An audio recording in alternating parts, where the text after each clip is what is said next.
So I have to say, one interesting article that came out this week kind of touched close to home, actually. It was a report that almost 30% of dentists in the US currently in the last year have dropped one network. And I kind of started to get that feeling. You read enough forums, you kind of watch enough things on different social media channels, et cetera. And you're like, I think there's something maybe brewing. It seems like a lot of people are starting to move in that direction. And then the ADA put out their dental health statistics, which they do pretty frequently. And this particular one cited that almost 36% had left a network within the last 12 months. So I do think that there's a bit of an uptick in doctors having to make some pretty difficult decisions about whether or not they can continue to stay in network and take the reimbursement rates that are being provided to them in exchange for the cost of doing business of dentistry. I myself have been going through something very similar and having those really difficult discussions with patients.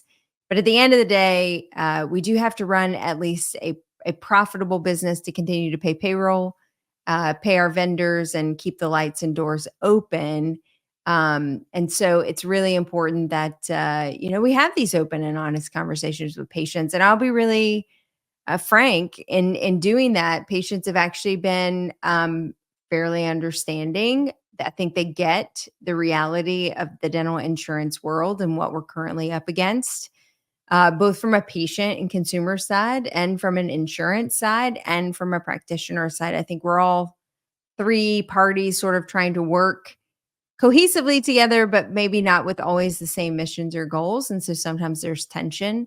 But it was interesting to maybe have validation that many of our colleagues are going through the same. Another interesting statistic that kind of came from that, there is a pretty solid consistency that almost all DSOs and corporate dentistry groups, almost all of them take some amount of insurance. A good percentage take in excess of 5 plans.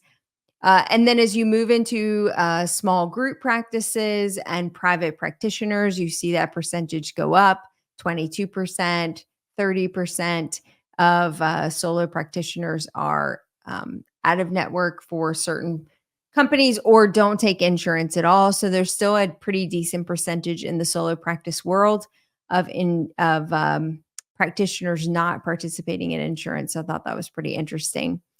This one kind of caught me off guard because I wasn't really expecting this particular story. So a Maryland dental practice has been fined $70,000 for failure to provide access to patient records in a timely fashion. The request came in around April of 2019. Again, in June of 2019, the practice didn't provide records until around May of 2022. And so they were cited for a violation from the U.S. Department of Health and Human Services Office for Civil Rights. And the tune of that fine is $70,000. Now, all I kept thinking when I was reading this first was, oh, shoot, did it go to like the spam box? You have your master email account for your practice. Many things go into that master account. Did the spam filter pick it up, put it somewhere where it wasn't supposed to go? Then did it come down to one employee doing the one thing that they were asked to do and then maybe failed to do it, didn't comply, or just didn't prioritize that as something that was important, and so ultimately didn't adhere to the request?